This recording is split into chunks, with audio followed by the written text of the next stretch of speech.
Welcome to this episode of Ink It Up with Jessica TV. I'm Jessica Taylor, and today I'm going to show you how to make this cute Celebrate Your Day cupcake card, along with showing you some tips for using the Stamparatus and setting up your 2 plates to make it easy to make a number of the same card.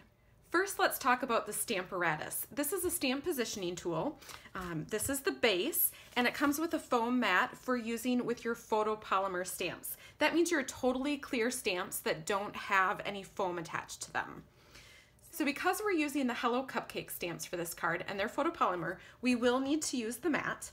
You can also purchase grid paper that matches the Stamparatus size. So if you want to be able to line up your stamps in any way, you can use that. Also, I like to add the silicone mat just because it has a little bit of grip. There are on the bottom here 2 magnets that you can use, and sometimes I use them, but honestly, usually I'm just too lazy. Also, when you use the foam mat and you start adding more layers, the magnets just don't have quite as good a grip. So anyway, I like to use this silicone mat because it kind of helps my cardstock stick in place a little bit better than if I just have it on the foam mat or on my grid sheet. So I also like to put my cardstock right up in the corner because I know it's secure and it's easiest to line it up in the same spot. Sometimes if you try to line it up like on your grid paper here and then you stamp and it doesn't get quite perfect, this will sometimes move and it's hard to get it right in the same spot. So if I put it up in the corner, I eliminate that. The Stamparatus comes with 2 clear plates that have these hinges, so you can just drop them in to the 2 sides of the Stamparatus.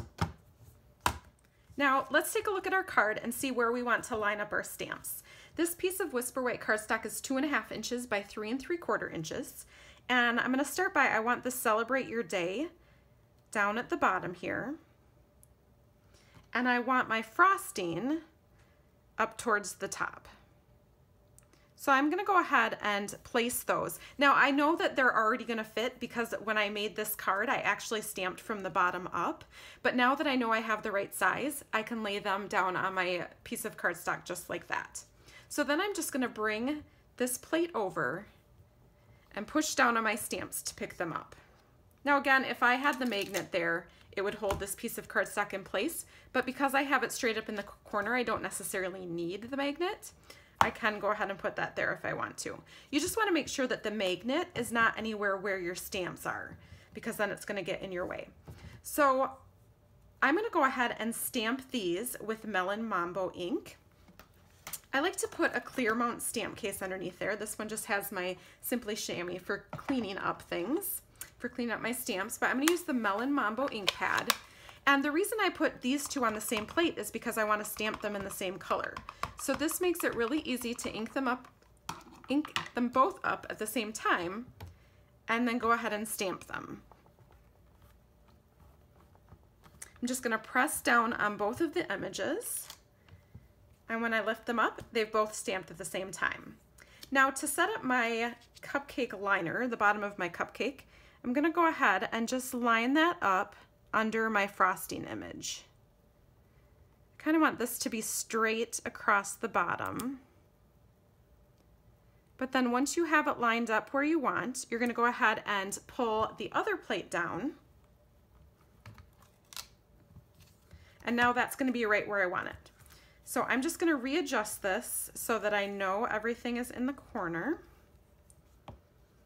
And I'm going to move my magnet down so that it doesn't get in the way of my cupcake liner. So again, I'm going to move this over here. I could also use my stamp set to put under one side. It's just easier to ink up your stamp when you have something underneath there. So I'm using the Gorgeous Scrape. I'm just going to ink up that liner. I'm just realizing that the top of this is out of the video, so I'm going to move it down a little bit. So I'm just inking up that liner. And then I'm going to stamp that down.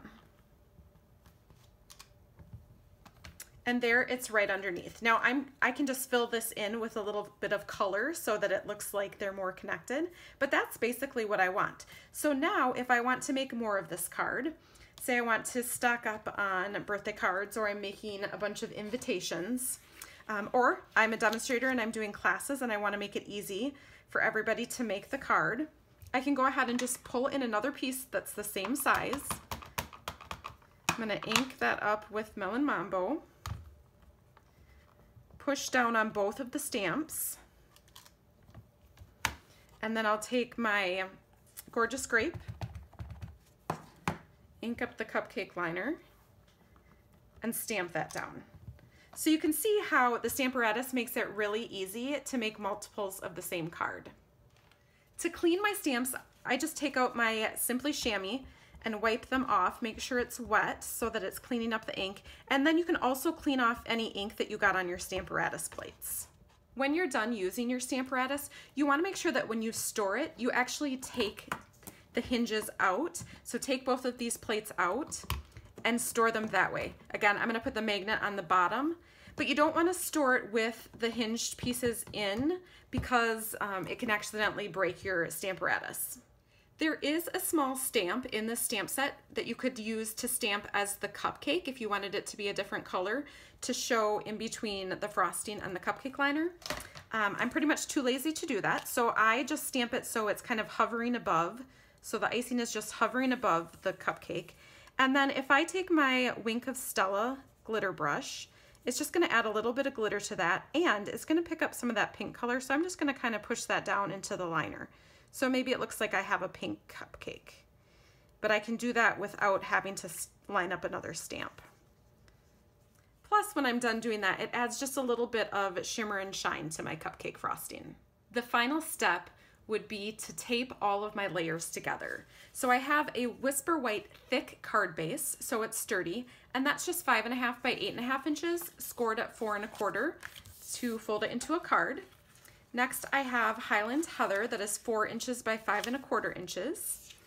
Some striped patterned paper that is 2 inches by 5 inches. And then the Gorgeous Grape mat for behind my cupcake piece is 2 3/4 inches by 4 inches. I like to use my silicone mat to put underneath where I am taping things. And I'm going to start at the bottom here and just add tape to each piece and then layer it on top of my card.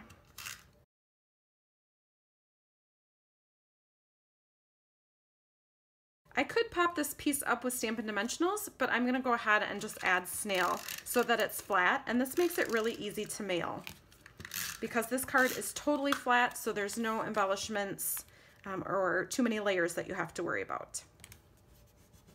Also, you want to press your pieces into place once you have them where you want them, just to really seal down the snail and make sure that all your pieces stay stuck.